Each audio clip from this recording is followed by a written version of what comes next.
C'est la danse des canards qui en sortant de la mare se secouent le bas des reins. Alors je vous rassure, je vais pas imiter le canard. C'est juste que récemment, j'ai été circoncis. Alors, le truc qui est super chiant quand t'es circoncis, c'est que t'as l'impression que c'est comme quand ton meilleur ami te fait des guilis sur le gland sans arrêt. Pardon, ça serait un peu bizarre. Après, si c'est votre kiff, je vous juge pas. Mais imagine, ton meilleur ami te fait des guilis. Au début, c'est drôle, ça t'amuse. Mais au bout d'un moment, t'as envie de le frapper. Moi aussi, j'ai envie de le frapper, mais je suis pas maso. Du coup, pourquoi est-ce que j'ai dû faire cette opération? Bah, tout simplement parce que sinon, je pouvais pas niquer. Donc normalement, on découvre ce problème à l'adolescence quand on a nos premiers rapports sexuels.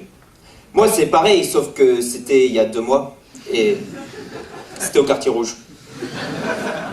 Alors oui, je fais les choses bien quand même, je suis allé au Quartier Rouge, parce que le bois de Boulogne, je trouvais ça pas assez bien. Et ce qu'il faut savoir au Quartier Rouge, c'est qu'il y a 2 lumières. Il y a la lumière rouge et la lumière violette. Alors c'est simple, le rouge, tu payes pour ce que tu vois. Le violet, c'est un peu comme un Kinder Surprise, tu sais pas ce qu'il y a à l'intérieur. Du coup, tu rentres, tu payes 150 boules, moi j'ai même pas pu en profiter, et là t'as la meuf à poil, qui se retourne, qui fait « Surprise, Dimitri est là pour toi !»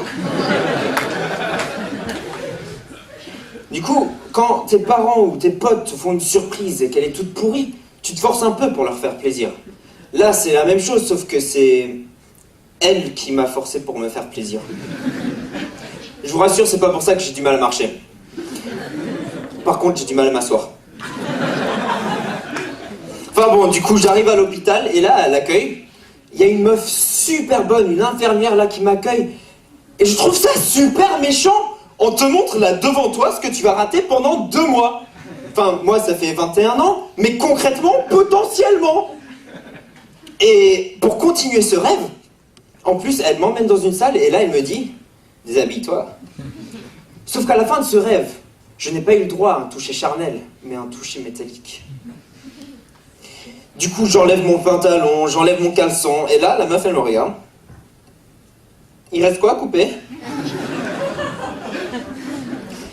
Bon, tant pis, on va quand même faire l'opération. Alors, tu veux une anesthésie générale ou une anesthésie locale? Alors moi, je voulais pas perdre la face, je voulais montrer que j'étais un bonhomme, que j'étais un guerrier. Ça se voit, hein? Du coup, j'ai choisi l'anesthésie locale. Et là, le docteur arrive. Oh, bonjour, je suis le docteur Prévost et aujourd'hui je vais m'occuper de votre circoncision. Ah oui, je vais vous dire que la première personne qui m'aura touché quand même, c'est un vieux de 62 ans. Et là, pouf, l'anesthésie. Et on commence dans 5 minutes. Alors, je sais pas comment, mais le mec, il a fait la pire anesthésie du monde parce que il pique là, Et pour je sais pas quelle raison... je n'arrivais plus à sentir ma mâchoire ou ma langue. Du coup, là, il revient. Il dit, bon, si jamais t'as mal, il suffit juste de dire, on arrête. Je pouvais pas parler. Quand il commence... Ça arrive tout le temps au début, ils ont un peu mal. Mais bon, c'est juste la peur du moment. Oh là là, tu m'empêches de me concentrer sur mon travail. Ça me gêne. Que se passe-t-il?